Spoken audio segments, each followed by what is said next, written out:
Welcome back to for the people. Right, ఇక్కడ చాలా interesting statement మీద మనం బ్రేక్ వెళ్ళడం జరిగింది.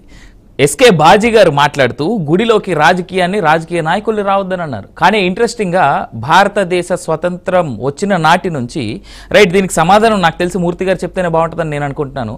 భారతదేశ స్వతంత్రం వచ్చినప్పటి నుంచి గుళ్ళు రాజకీయ నాయకులకి రాజకీయ అడ్డాలుగా రాజకీయ కేంద్రాలుగా చేసినటువంటి పార్టీ ఏది అనేటువంటిది ఒక మాటలో ఆయన చెప్పి కంక్లూడ్ చేసేసుకొని దాని తర్వాత అసలు ఇప్పటి వరకు విన్నటువంటి స్టేట్మెంట్స్కి కూడా సమాధానం చెప్తే బాగుంటుంది. మూర్తి గారు మీరేమంటారు? అసలు గుడిలోకి రాజకీయాన్ని రాజకీయ నాయకుల యొక్క ఏమంటారు దాన్ని ఒక హాస్టల్స్ లాగా రాజకీయ నాయకులకి విడుదల సెంటర్ లాగా తయారు చేసిన పార్టీ ఏదనేటువంటిది ఒక మాటలో మీరు చెప్పేసిన తర్వాత ముందుకెళ్తే బాగుంటుందని నా చిన్న ఒపీనియన్.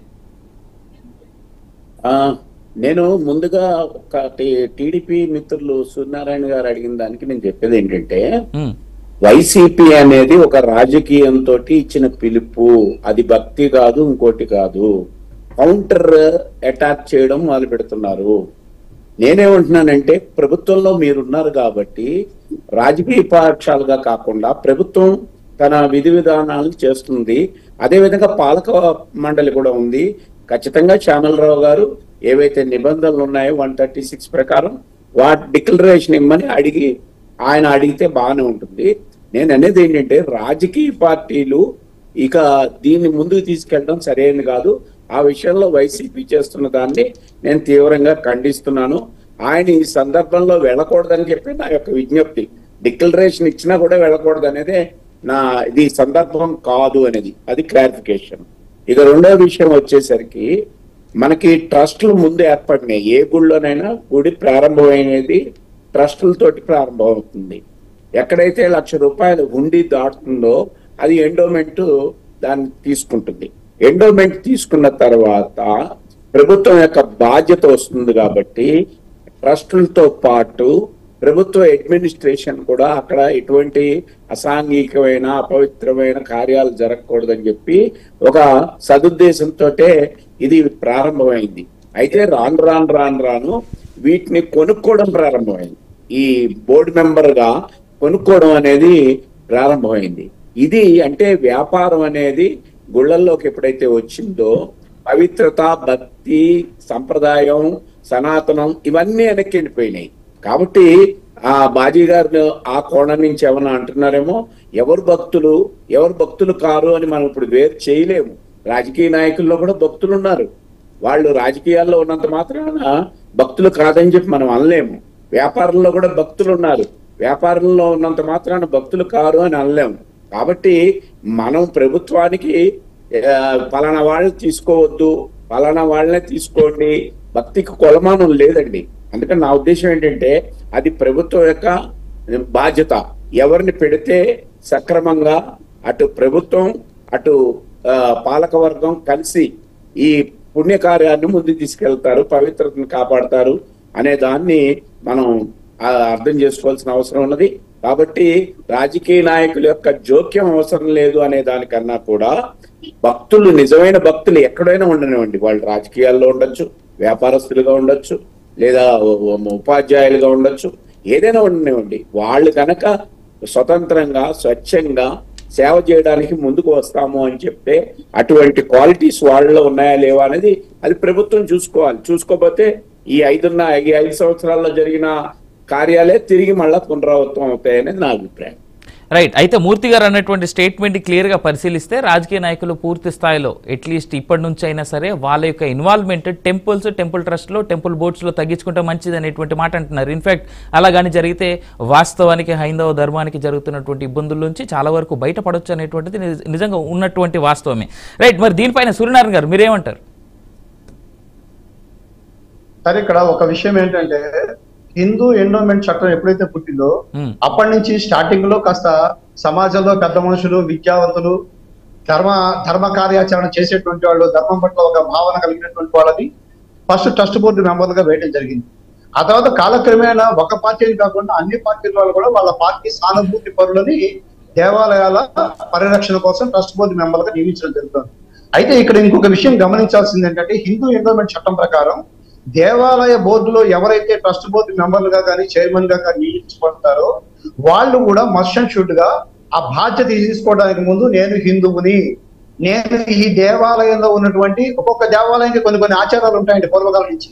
ఈ దేవాలయ ఆచారాలను తూచా తప్పకుండా పాటిస్తూ నాకు తెలిసినంత వరకు ఆచారాలకు ఎటువంటి భంగము అసాంప్రదాయంగా ప్రవర్తించనని, నా దృష్టికి వచ్చినటువంటి ఈ సాంప్రదాయాల విలువలను కాపాడుతానని, ఎటువంటి అరాచకాలకి అపచారాలకి నా దృష్టిలో ఎటువంటి పాపాలు ఈ గుడిలో చేయించనని భక్తుల చేత కానీ నేను కానీ చేయనని డిక్లరేషన్ ఇచ్చి సంతకం పెట్టి బాధ్యత స్వీకరించాలి. మీకు గమనించారో లేదో 2014-19 మధ్య మా టీడీపీ గవర్నమెంట్ చంద్రబాబు నాయుడు గారు ఇవాళ ప్రస్తుత హోం మంత్రి ఎవరైతే అనిత గారు ఉన్నారో అనిత గారిని అనిత గారిని ఆ రోజు నాకు మెంబర్ గా నియమిస్తే కొంతమంది అధ్యక్షులు పెట్టినప్పుడు ఆవిడే సున్నితంగా నేను ఈ బోర్డు పదవి నుంచి నేను తప్పుకున్నానని చెప్పేసి ఆవిడ ప్రమాణ స్వీకారం కూడా చేయకుండా ఆవిడ నేను తప్పుకున్నారు. అటువంటి హుందాతనం పాటించేటికి అన్ని పార్టీలో ఉన్నారు. కనుక ఇక్కడ ఏంటంటే మనం ఇవాళ చాలా ఒక ఫ్యాషన్ అయిపోయింది. సమాజంలో ఏదో ఒక పార్టీ అధికారంలోకి రావాలా, ప్రజలు ఎన్నుకుంటారు ఆ పార్టీని. గతంలో వైసీపీని ఎన్నుకోవచ్చు, ఇప్పుడు టీడీపీని ఎన్నుకోవచ్చు, అంత మునుపు కాంగ్రెస్ ఎన్నుకోవచ్చు, ఎవరైనా పార్టీని ప్రజలు ఎన్నుకుంటారు. కానీ ప్రతి దగ్గరికి వచ్చే రాజకీయ ప్రమేయం లేకుండా పని జరగాలంటారు. రాజకీయ పార్టీలే ఎన్నుకోబడితే ప్రభుత్వం వస్తుంది. మరి రాజకీయ ప్రమేయం కాదు, రాజకీయ ప్రమేయం ఉన్నా రాజకీయ ప్రమేయం లేకపోయినా మనకి మంచి జరగాలి అంటే రాజకీయ పార్టీలు కూడా ప్రభుత్వం వచ్చాక రాజకీయ పార్టీలన్నీ కూడా ప్రభుత్వం వచ్చాక ప్రజా సంక్షేమం కోసం పోరాడాలి. అధికార పక్షంలో ఉన్న వాళ్ళు ఏంటంటే ఇప్పుడు జగన్మోహన్ రెడ్డి గారు పార్టీ పరంగా పిలిపించారు. ఎక్కడ శాంతి భద్రతలకు విఘాతం కలగకుండా, ఆయన పిలుపు మేరకు ఎటువంటి ఇబ్బందులు కలగకుండా ప్రజలని దేవాలయాల్ని అన్నింటినీ కూడా కాపాడాల్సిన బాధ్యత ప్రభుత్వం మీద ఉంది. అది ఎవరు చేస్తారు? కూటమి ప్రభుత్వంలో తెలుగుదేశం పార్టీ కానీ బీజేపీ కానీ జనసేన కానీ దాని బాధ్యత తీసుకోవాలి. అలాగే ప్రతిపక్షంగా ఉన్నటువంటి వైసీపీ పార్టీ కూడా అసలు ఇక్కడ దేనికి పిలిపిస్తున్నాం, ఏం జరిగింది, మన ప్రభుత్వంలో ఎలాంటి అరాచకం జరిగింది, ఇందాక బాధ్యత చెప్పారు. కేవలం లడ్డూలో నెయ్యి ఒకటి మాత్రమే కల్తీ కదండి, అన్ని పదార్థాలు కల్తీ. అదే విధంగా బియ్యము, అన్నము. ఇంకొక విషయం అండి, గతంలో తిరుపతికి వెళ్తే లైన్ లో నుంచుంటే పసిపిల్లలకి చక్కని స్వచ్ఛమైన పాలు ఇచ్చేవాడు తాగడానికి. అదే విధంగా వృద్ధులు, పెద్దవాళ్ళు, ఆకలి కాలేని వాళ్ళు ఉంటే సాంబార్ అన్నము, దాల్ రైసు, కర్డ్ రైసు ఇవన్నీ ఇస్తూ మంచినీళ్ళ బాటిల్స్ అక్కడికి ఇచ్చేవారు. జగన్మోహన్ రెడ్డి గారు 5 ఏళ్ల క్రితం చూసాం సార్. జరిగిన గడిచిన 5 ఏళ్లలో అలాంటి ఘటనలు మాత్రం మనం చూడలేదు. తిరుమలలో ఆ కల్చర్ అయితే చాలా వరకు దెబ్బతినింది. వాస్తవానికి అయితే ఆ లైన్ లో ఇక్కడ ఇచ్చినటువంటి ఘటనలు గత 5 ఏళ్లలో ఎక్కడ లేవు. అది ఇవ్వకపోవడం ఎందుకని? హిందూ మతం పట్ల ప్రజలకి భక్తి తగ్గించాలి. తిరుపతి వెళ్తే మనకు అన్నం కూడా ఇవ్వట్లేదు, లైన్లో 2 పడుతుంది, మనం కడుపులో ఆకలి మార్చుకోవాలి. కనుక ఇంట్లోనే వెంకటేశ్వర అన్నం పెట్టుకుందాం, తిరుపతి తగ్గిపోవాలి, భక్తుల పరపతి తగ్గిపోవాలి. ఇవన్నీ కూడా ఒక విధమైనటువంటి భావశాలంతో చేసినటువంటి పనులు. మరి ఒక దశలో మీరు గమనించారో లేదో, ఉచిత అన్న ప్రసాదాన్ని కూడా 40 రూపాయలు టికెట్ కట్టాలని ప్రకటించారు. దాన్ని చాలా మంది అడ్డుకుంటే అప్పుడు దాన్ని వెనక్కి తీసుకున్నారు. ఇప్పుడు మరి ఇవాళ చూడండి, ఈ కూటమి ప్రభుత్వం వచ్చిన 100 రోజుల్లోనే లైన్ లో చిన్నపిల్లలకు పాలు ఇవ్వడం జరుగుతుంది, curd rice, sambar rice, dal rice అన్ని ఇవ్వడం జరుగుతుంది, భక్తులకు సకల ఏర్పాట్లు మంచినీళ్ళు అందించడం జరుగుతుంది. అన్ని రకాలుగా కూడా క్యూ లైన్ చకచకా దర్శనం జరిగే ప్రయత్నాలు చేయడం జరుగుతుంది. ఉచిత అన్న ప్రసాదంలో కూర, పప్పు, పచ్చడి అన్ని కూడా క్వాలిటీతో కూడి పర్ఫెక్ట్ గా మంచి రైస్ తీసుకొచ్చి అవన్నీ ఇవ్వడం జరుగుతుంది. అంతే కదండి, గత 5 ఏళ్లలో తిరుపతి దేవస్థానాన్ని వైసీపీ పార్టీ, ఇందాక మన మూర్తి గారు చెప్పినట్టు, అసలు సంఖ్య కన్నా మించి ఎక్కువ మంది పాలకవర్గ సభ్యులు, సుమారుగా 56 మంది పాలక సభ్యులు తీసుకున్నారు. వాస్తవంగా టీటీడీ బోర్డుకి 26-30 పాలకవర్గ సభ్యులు ఉన్నారు. దానికి మించి డబుల్ స్ట్రెంత్ తీసుకొని వాళ్ళ ద్వారా పక్క రాష్ట్రాల్లో భక్తులు స్వామివారికి రాసినటువంటి దస్తావేజులు సమర్పించినటువంటి ఆస్తుల్ని అమ్మగారు కూడా ప్రయత్నించారు. ఆ అమ్మకాలు కూడా గతంలో ప్రతిపక్షంగా ఉన్నటువంటి మేము అడ్డుకోవడం జరిగింది. బీజేపీ పార్టీ కానివ్వండి, హిందూ మతస్థులు కానివ్వండి, స్వామీజీలు కానివ్వండి, తెలుగుదేశం పార్టీ ప్రతిపక్షంగా నాడు మేము అడ్డుకోవడం జరిగింది. అడ్డుకోవడం మూలన చాలా ఆస్తులు కాపాడబడ్డాయి. ఇవాళ ఒక కుట్ర ప్రకారం 5 ఏళ్లలో తిరుపతి దేవస్థానంలో చాలా అరాచకాలు ఈ ప్రభుత్వం, గత ప్రభుత్వం, వైసీపీ ప్రభుత్వం, జగన్మోహన్ రెడ్డి గారి హయాంలో చేసింది. మరి ఆ చేసినవన్నీ కూడా ఒక్కొక్కటి బయటకు వస్తుంది. ఇందులో లడ్డూ ప్రసాదంలో కల్తీ నెయ్యి వచ్చింది. ఎందుకంటే కేవలం లడ్డూ ప్రసాదంలోనే కాకుండా ఆ కల్తీ నెయ్యిని ఉదయంలో తెల్లవారుజామున సుప్రభాత సేవతో మొదలయ్యి అర్ధరాత్రి పౌళింపు సేవ వరకు స్వామి వారికి పలు సందర్భాల్లో, పలు సమయాల్లో, పలు వేళల్లో రకరకాల ప్రసాదాలు నివేదన చేయడం.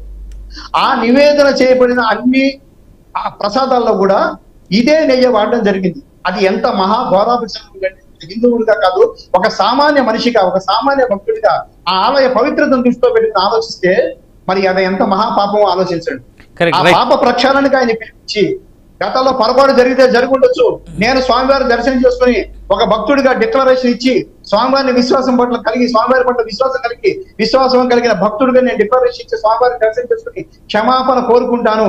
అదే విధంగా పార్టీ శ్రేణులు భక్తులందరూ కూడా స్వామివారిని క్షమించమని కోరుకుండి ఆ పొరపాటు మీద ఆ జరిగిన అపచారం మీద సమగ్ర దర్యాప్తు జరిపించండి. ఆ దర్యాప్తును మేము కూడా సహకరిస్తామంటే చాలా బృందాగా ఉండేది.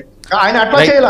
ఈ ఏదైతే గత ఈ 100 రోజుల్లో ఆయన పాపాల నుండి రకరకాల విషయాలు బయటపడుతున్నాయో వీటన్నింటి నుంచి డైవర్సిఫికేషన్ చేయడం కోసం అని చెప్పేసి తాను ఒక భక్తుల్లాగా పార్టీ శ్రేణులకు పిలిపించి రేపు హడావుడి చేసి ఇబ్బంది పెట్టాలని ఆయన ప్రయత్నం చేస్తున్నాడు. అందుకనే మేము పార్టీ పరంగా కాకుండా ప్రభుత్వ పరంగానే ముఖ్యనేతలు ఉప ముఖ్యమంత్రిగా పవన్ కళ్యాణ్ గారు, ముఖ్యమంత్రిగా చంద్రబాబు నాయుడు గారు, ఒక పార్టీ అధినేతగా ఈ కూటమిలో భాగస్వామి అయినటువంటి పురంధరేశ్వరి గారు మాత్రమే డిక్లరేషన్ ఇచ్చి వెళ్ళడం ధర్మం అని చెప్పి అయితే బాజీ గారు ఒక్క నిమిషం, కాకపోతే బీజేపీ పార్టీ ఏమందంటే కొండ మీదకి వెళ్ళాక డిక్లరేషన్ ఇవ్వకుండా కింద ఏదైతే స్వామివారి ఇది ఉందో అక్కడి నుంచే డిక్లరేషన్ ఇచ్చి మీరు రోడ్డు మార్గంలో కానీ మెట్ట మార్గంలో కానీ వెళ్ళండి అని చెప్పి కోరడం జరిగింది. తప్పులేదు. ఆయన నిజంగా స్వామివారి పట్ల భక్తి ప్రపత్తులు ఉండి భక్తితోనే స్వామివారిని దర్శనం చేసుకోవాలంటే స్వామివారి పట్ల సంపూర్ణ విశ్వాసం ఉంటే జరిగింది ఏం జరిగినా సరే ఆ పాప భక్తాలు కావాలని ఆయన కోరుకుంటే మంచి మనసుతో వస్తే డిక్లరేషన్ ఇచ్చి వెళ్ళమనండి.